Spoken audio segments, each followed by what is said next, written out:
How are you? Okay, so I'm gonna go through kind of a lot of information right now. What I'm gonna do is talk about Disney, Walt Disney, the the space race, the 1950s, NASA, Warner von Braun, Antarctic Treaty, quite a few things. So I'm gonna roll through and go through page by page. So I'm going to move kind of quick, and there's going to be a lot of information. So if you see anything, stop, rewind it. But I'm going to be kind of going boom, boom, boom, boom, and everything is going to kind of cascade into and kind of dovetail into one story. But just kind of showing how all these things are related. So Walt Disney, we all know it's a family-esque, company, and it's all about entertaining the kids and the wonder and magic. And when you think about the spells and the magic and all this, there really is another side to it that we really don't consider. How every movie that the parents die, and it's always orphans, and it's always these tragedies, and it's never a complete family unit. And there's magical spells and wizardry, and there's another side to it. So let's kind of roll through. Where am I at here? So Walt Disney was a Freemason. De Molay is a children's fraternity of the Freemasons, Order of de Molay. De Molay was Jacques de Molay. He was a Knights Templar. He was the leader of the Knights Templar that was burned at the stake when they tried to disband the Knights Templar. Story goes, Order de Molay, Walt Disney. This is his Kansas City. This is his card, I guess. He is the most famous de Molay of all, Walt Disney. This is the De Molay website. This is him and his fraternity. That's him right here. So he was a Freemason, a sect of the Freemasons, division, whatever you want to call it. This is Club 33 in Disneyland. 33, paying homage to the 33rd degree Freemasons. Checkered floor is representative of Freemasonry. Okay.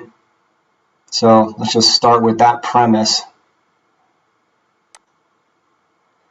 Can I get out of here with these things? Okay, so let's start here, because this is kind of funny. So let's talk about the planets. Let's talk about, which is it seems off topic, but it's not. The planet Pluto was discovered in February 18th, 1930. Okay? Say it's the ninth planet, story goes, it was discovered, and then it was demoted because it was too small and all this nonsense. Okay? Pluto's average distance from the sun is nearly 4 billion miles. It takes 248 years to complete one orbit around the sun. It's a long time, right? If you believe in that sort of thing. It also has the most elliptical, meaning it's not a circle, it's like a big oval, okay?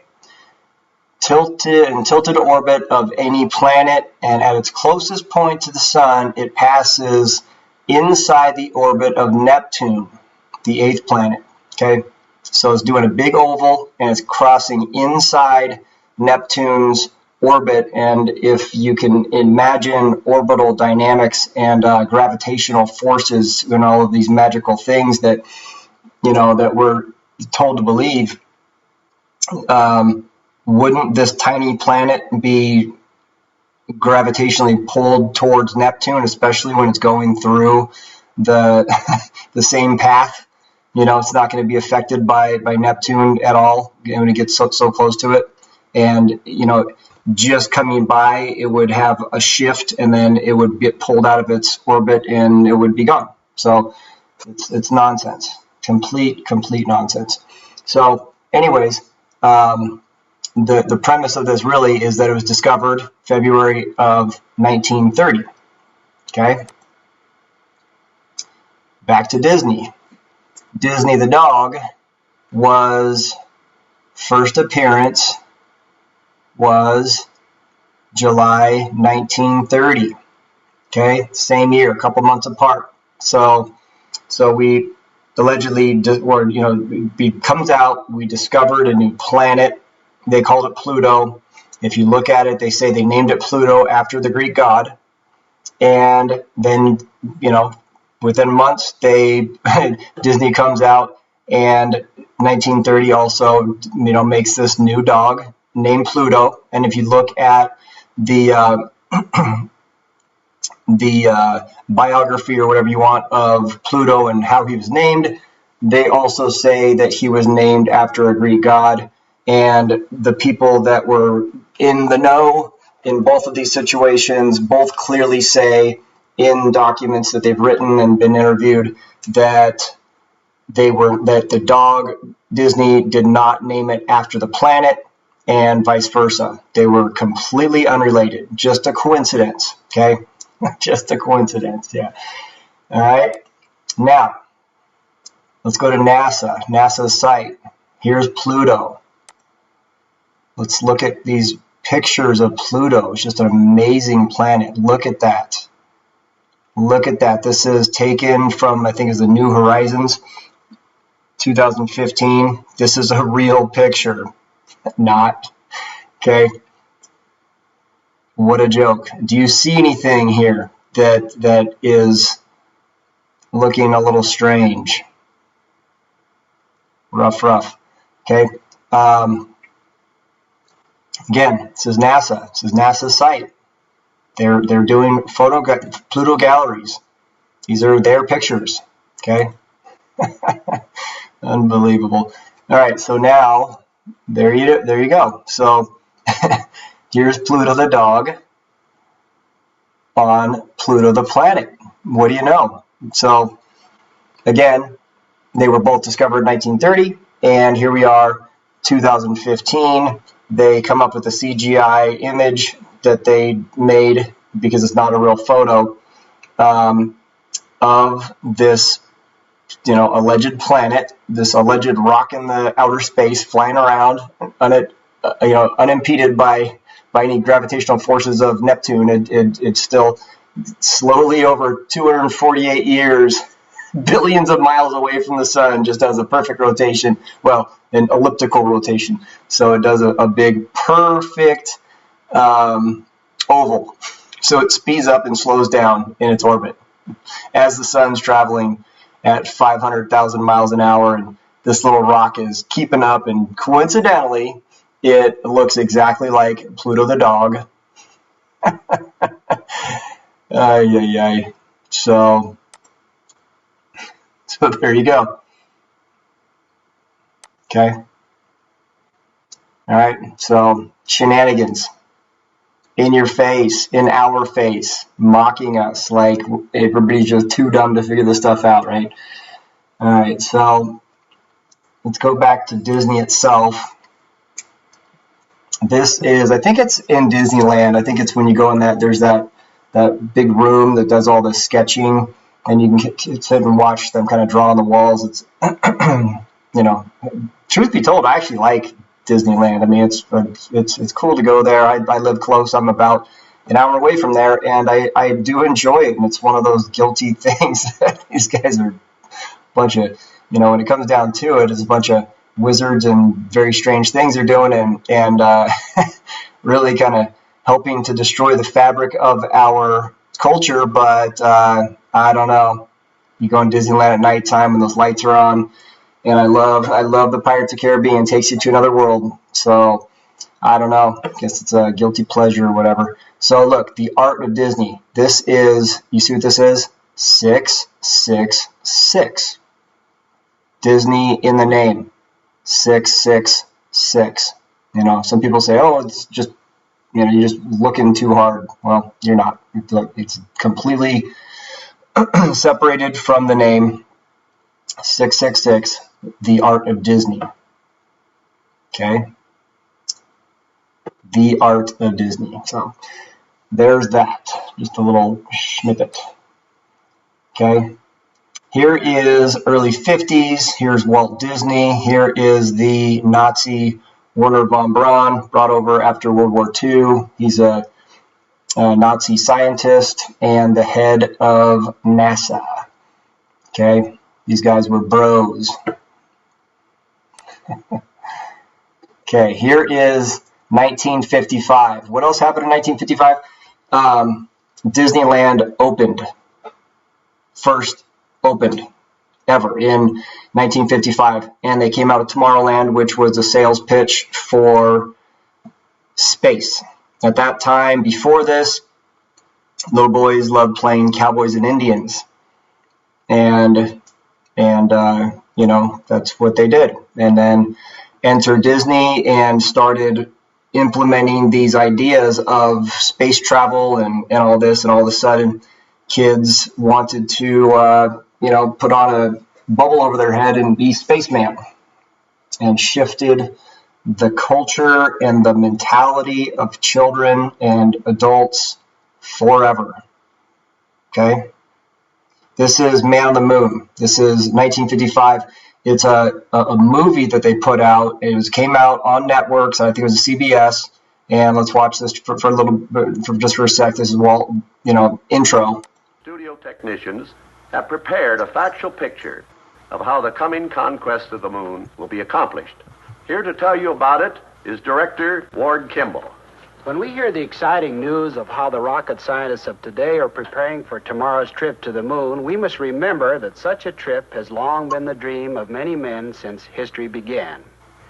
But before we consider the scientific plans for a trip to the moon, let us first show you, as sort of a prologue, the results of our research into the legends and facts and foibles, superstitions of man and the moon. Okay. Roll the moon sequence, please. Goes on to talk about all of history. Men are given a hearty reception by the brothers of the Baltimore Gun Club.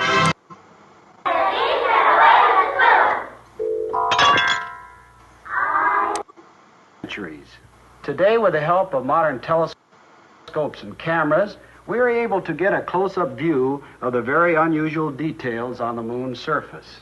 The prominent dark areas we see even without it. The moon's rather rough, dead world without atmosphere, a silent, unchanging, the United States Army's Redstone Arsenal. It's important to know that when this guy rolled in, nobody knew he was a Nazi. This was all a secretive thing. This is 1955. You know, obviously, World War II came to an end in 1945, 10 years prior. These guys were snuck in. There's thousands of these, you know, Nazi scientists, and you know, I'm not making any judgments on these guys. I'm just saying what it was. But you know, Wernher von Braun, when he died, on his headstone, he put the Bible verse, Psalms 19:1, which says, John Blanket, God showed his handiwork through the firmament, and talks about the firmament. And you know, in the Bible, the second day was the creation of earth, was devoted to creating the firmament, and the firmament held the greater light and the lesser light, and the luminaries that were made for signs and seasons. Basically, a clock in the sky. The greater light was to run to control the day, and the lesser light for the night. And that's what it is. It's a giant clock. It's a giant clock that slowly spins over our head, and it's the most perfect clock that's ever been invented. And it, every year resets, comes around. The sun does the same rotation, and they go in a circuit, and that's what he was alluding to. So, you know, you like to think that, you know, he had the idea when he died to pay respect to God and the firmament that God created, which would also not let anyone fly through it. And that's modern day science. Even the modern day scientists say we cannot leave Earth orbit. And if you look at university studies, scientific studies all over the place, they say that there is an impenetrable barrier that we can't get through, the firmament. It's a whole other story, but let's move on here. Here's von Braun. Dr. Werner von Braun. A voyage around the moon must be made in two phases. A rocket ship taking off from the Earth's surface will use almost all the fuel it can carry just to attain a speed great enough to balance the pull of gravity. Unpowered, it will then keep circling the Earth in an orbit outside of the atmosphere. This is the first phase. However, if we can refuel the ship in this orbit with fuel brought up by cargo rocket ships, it can set out on the second phase, the trip around the moon and back. To facilitate this refueling operation, we will establish an advanced base in the orbit. Okay, I'm going to move on. Basically, this whole thing is a propaganda movie to make people believe you can fly in outer space and you can go in orbit and you can, make an elliptical orbit around the Earth, and you can go just fast enough that you're falling and not actually crashing because you're going faster than you're falling, and that's what an orbit is. So it's utter nonsense. But this is 1955. They're starting to brainwash people and make them believe that these things are possible through Disney. And this is also 1955, Man in Space. This here is Jack Parsons. Let's see here. Check this out. Ships and to provide suitable working conditions that will enable them to survive in space. To help show you what is being done to solve these problems, we have called upon one of the foremost exponents of space travel, Dr. Werner von Braun. All right, again, this is Jack Parsons. He is the head or the founder of JPL,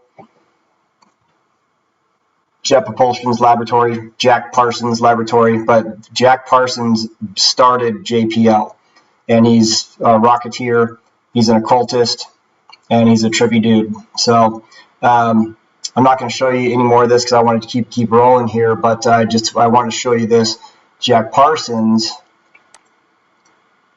and there's TV shows about this guy now. It's like cool because he was a sex occultist and all this. Well, he became the head of the local chapter in Anaheim of the OTO, which is a secret society, and really headed up by Aleister Crowley. It's like an Eastern like the Orient philosophies of these basically Freemasonry and these ideas, and the OTO is a secret society that was headed up by Aleister Crowley. And let's see, here's your boy. They call him the Beast. This guy was a trip. He was,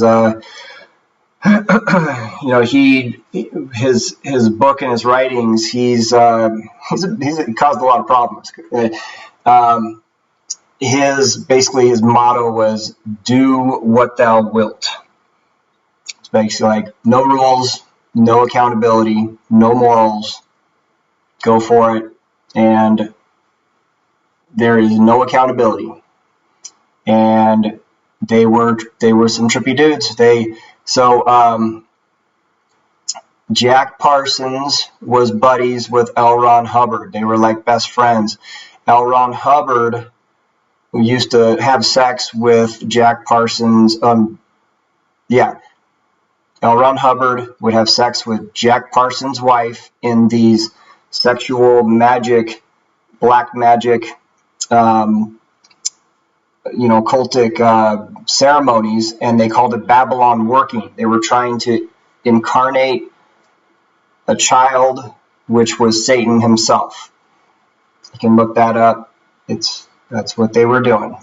And then L. Ron Hubbard later took off with Jack Parsons' wife and all of his cash, left him high and dry, and went on to write the book Dianetics and start the Church of Scientology, another sham, and was kind of instrumental because he's a science fiction writer as well, which kind of plays into this whole, propaganda machine of creating the idea that you can possibly go into outer space and spaceships going out in outer space and orbits and all this, and there's that. Okay, now you got Gunther Wendt. The reason I brought this up was these Nazi scientists and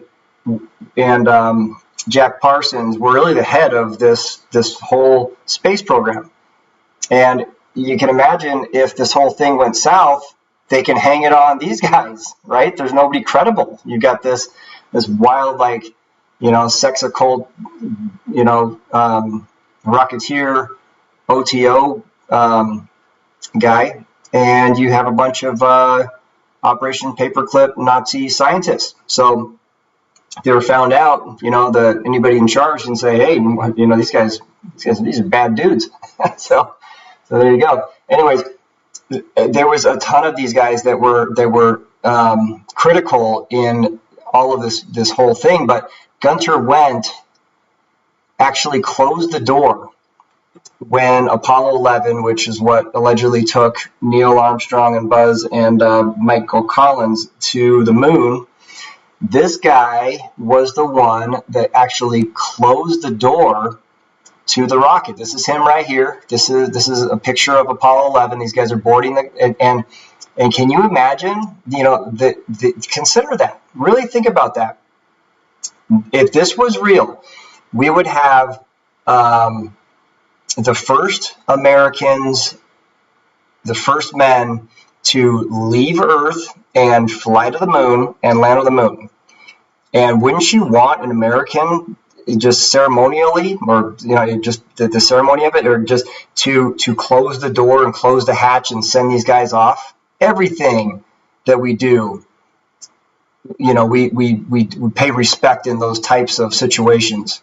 And instead, you have this dude, this Nazi, ex-Nazi. He's the guy that closes the door. Isn't that weird? So, just another little point. So, if you ever wonder how these guys might have faked this thing, I mean, first of all, the Apollo 11, the Saturn V, when it takes off, it had like 220 decibels of sound. And, Walter Cronkite was 3 miles away in the room he was in. The ceiling tiles were falling off because of the vibrations and the sheer vibrations of 220 decibels would kill a human being. So there's that it's not even possible just because of that one thing alone, that the people in this rocket would die because of the sound and the vibrations would kill them. But anyways, I thought this was kind of a funny thing because this kind of gives these guys a way out. Even if there was anywhere around the pad, they say, they can. The last thing anybody wants now is an emergency. But like everything else, they're ready for that too. Once the crew are on board, if it looks as if they're in danger, they get out and head down this tube, specially insulated against fire, and zigzagging down not to some point out and away from the rocket, but to an escape room exactly where you'd think it shouldn't be.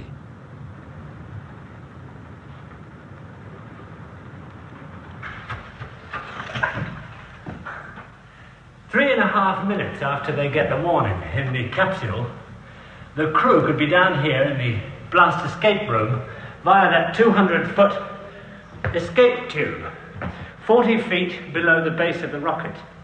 They find themselves in a totally rubber room, walls and floors, and they head for safety through a 6-inch steel door.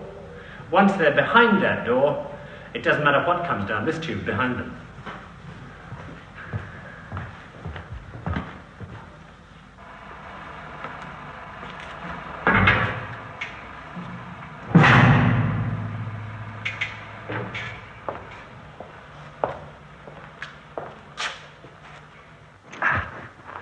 On this side of that door, the rarely seen blast escape room itself. It's totally isolated from everything around it by a series of 24 giant springs underneath the floor and shells all round it of steel, concrete, and sand.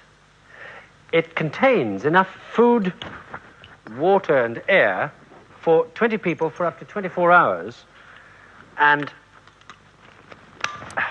all right, so that's about that. So just showing you that if anybody was anywhere near there, and these guys actually went up and get in the rocket and then just go down the slide and go down the basement, and then they shoot the rocket up in the air, and it goes over and it falls in the ocean. And that's what happens. All right. There's a movie I'd recommend called Capricorn 1. It's Brolin. What is his name? It's actually dealing with Josh Brolin's dad. But Brolin, he stars in it, but it's called Capricorn 1. They do exactly this in the movie, and the movie's about the astronauts going into a space flight, and they trick them, and they say they got to go down this tube, and they go in here in the movie, and they basically get suckered into faking it, and then they kind of fight for their lives, and the bad guys come, the guys with the black hats come and hunt them down and kill them. So that's what the movie's about. It came out early 70s, just after Apollo 11, which was interesting, truth in the movies, lies in the news. So Capricorn 1, check that out. It's actually a pretty good movie, honestly. All right, what else we got here? So NASA, we remember, of course, all this space propaganda was starting in 1955. Disneyland started in 1955, and 3 years later, 1958, they started up NASA. Okay. What else? October 1st, 1958, NASA opens. Okay. Going back to Disney, Man in Space was watched by 42 million people. American and Soviet governments aired this, but it's really all over the world. Disneyland was, it was it, man. People loved Disneyland in those days. And back in these days, Disney, even before then, was hired by the United States government to do a ton of propaganda films. What do you know? Back in the 40s, actually, the Disney studios almost went bankrupt, and they stayed in business because they were doing propaganda films. And they weren't only just working for the government, like the military. They were working for the Treasury Department. They were working for all of these different governmental bodies, and they made a ton of movies. And do you think it ended in World War II? Really? Do you ever think, like, how did Disney become that powerful? Who's paying that? I mean, a lot of people go to Disneyland, but that's a whole other thing of what Disney has accomplished, and the strings they pulled, and that they've got the green light on everything. But this is what they did. They made a ton of propaganda films, and they continue to do the same thing with their propaganda in their TV and their cartoons. So you got all these propaganda films. This is what they were doing, and they continue to do in a different way. I mean, there's so many: infant care and feeding, insects and carriers of disease, firing line, and basically how to shoot a gun. You watch these movies; they're hilarious, but it's all propaganda that they worked for the government, and they were paying the bills. Okay. All right. So this is interesting. So Nikita Khrushchev, what became the president, the leader of Russia in let's see, what was that? well, he was in 1959. The Russian president had never come to the United States.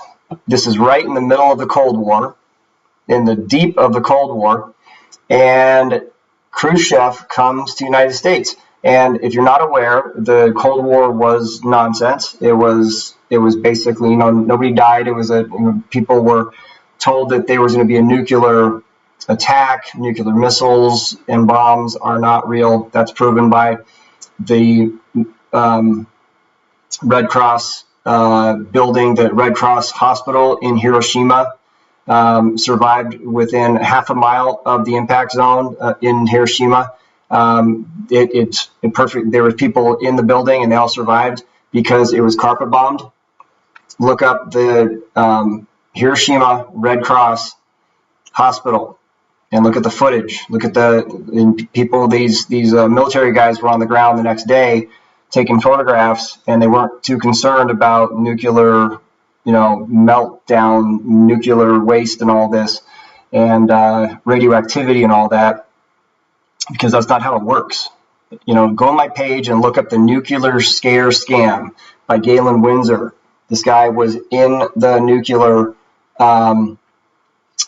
business. They created plutonium out of uranium with their hands on a daily basis. He literally drank the stuff, swam in the pools. It's not what you think it is. So, anyways, back to this. Khrushchev comes to the United States on a tour, and this is what happened. He was going around giving all these speeches, but check this out. It's just tying it all together because these guys are all in the know. They're all. If you think about how bad this is, think about World War II. Winston Churchill, Truman, Eisenhower, and Stalin were all Freemasons. Let that sink in. Check this out. Mayor Paulson, the mayor of Los Angeles, said that I will not recommend you to go to the Disneyland because it will be unsafe. And my father was very angry. When I came here to the city, I was given a plan, a program of what I was to be shown and whom I was to meet here. But just now, I was told that I couldn't go to Disneyland. I asked why not, and just listen to what I was told, to what reason I was told. We, which means the American authority, cannot guarantee your security if you go there. What is it? Do you have rocket launching pads there? I don't know. What is it? Is there an epidemic of cholera there or something? Or have gangsters taken hold of the place that can destroy me? And I say I would very much like to go and see Disneyland. For me, such a situation is inconceivable. I cannot find words to explain this to my people. I thought I could come here and not have to sit in the sweltering heat in a closed car under your hot sun. I thought I could come here as a free man, as a guest of the free American people. This fact can evoke nothing but profound disappointment on my part. Personally, I knew nothing about Disneyland. I knew the Disney movies, Bambi and all others, and we like them. But it was not about Disneyland itself. It was about managing my father not in the proper way, and he was very sensitive for this. Marilyn. From an entertainer's point of view, what did you think of the show today? It was a very interesting afternoon. What did you find most interesting? Nearly everything. What did you think of the ad-libs? Interesting. Very interesting. From one Hollywood spectacular to another. Marilyn Monroe. All right, so isn't that amazing? And that's not the only speech. This guy's going around giving speeches the whole time. Every time he's saying he's irritated because he can't go to Disneyland. I mean, it's just mind-blowing. I mean, what a propaganda stunt. The public of the United States, tensions were high. This guy is traveling around the country, going to farms and different points of interest. And the American public hears this guy whining about not going to Disneyland over and over. And what do you think people are going to want to do once they hear that? I want to go to Disneyland. Okay, so Khrushchev, again, 13-day visit. September 15th through 27th, 1959. Okay. It marked the first state visit of a Soviet leader to the U.S. Okay. This didn't happen. This wasn't a normal thing. So it's amazing. It's the first time a Soviet leader comes to the United States, and he comes over whining about Disneyland. Okay? And of course, USSR was also the other antagonist, or probably a bad word, the other party, with the space race. The whole fake space race with Sputnik, and then you go with all these satellites, and then we're going to go up and we're going to fly around and do 3 orbits, and then the other guys are going to do 5 orbits, and then we're going to, it's just a complete joke. Same thing as the nuclear scare of keeping people thinking that they're going to die on a daily basis. Just like something else happened in 2020, making everybody feel like they're going to die. Worldwide coordinated scam. It's been going on a long time, and this is critical. This is one of the biggest psychological operations that has worked, and it's time that we start calling bullshit on this and stop letting our kids learn this stuff. If your kid comes home from school and says, hey, they found water on Mars, say, no, they did not. It's like, come on, man. It's time to move on from these things. It's time to move on from the lies. We got to stop participating in the lies. Got to get back to the truth and just get these guys out of here. We can do this together. So this is why I'm doing this whole thing. I know I'm beating the same drum. I was talking about this on the last video I did, but this is what it's all about, man. I'm very, very passionate about this. I'm very serious about this because the information, this is a psychological war. This information is what it's going to take to get us out of this. Once enough people realize how bad it is, and this type of stuff was going on in 1955, and that's really what's happening.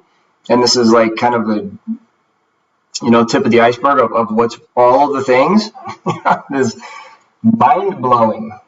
It's fun to look at, it's fun to analyze, and it's fun to learn all these things and piece it all together. I mean, I love it. But, there's a dark side to it that we gotta get past this stuff, man. Come on, we got this. All right, so again, let's look at this. September 1959. Okay, Khrushchev comes over. USSR. Okay, right in the middle of the Cold War. What else happened? What, 4 months later, December 1959, the Antarctic Treaty was signed. Isn't that odd? Okay. The Antarctic Treaty was signed by 12 countries in the beginning, the largest of them being the United States and Russia and England. So go figure. Go figure. And I've said this before, but if you didn't know, Antarctica is not the bottom of the planet. It is the perimeter that holds in the oceans. And we're not too sure what's past it. There's a lot of speculation.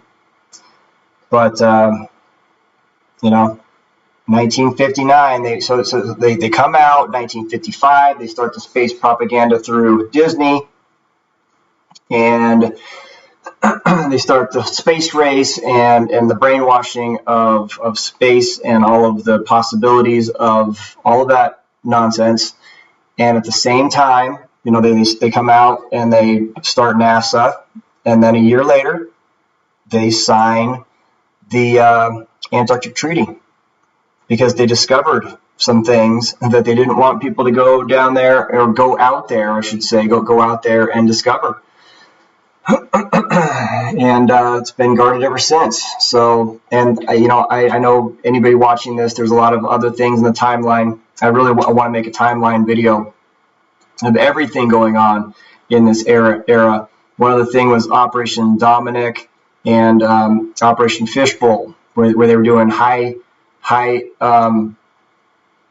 altitude bombs blowing up, trying to test the firmament. And at the same time, they were digging holes, the United States and Russia. Okay, they both were digging holes. Operation Mole Hole or something.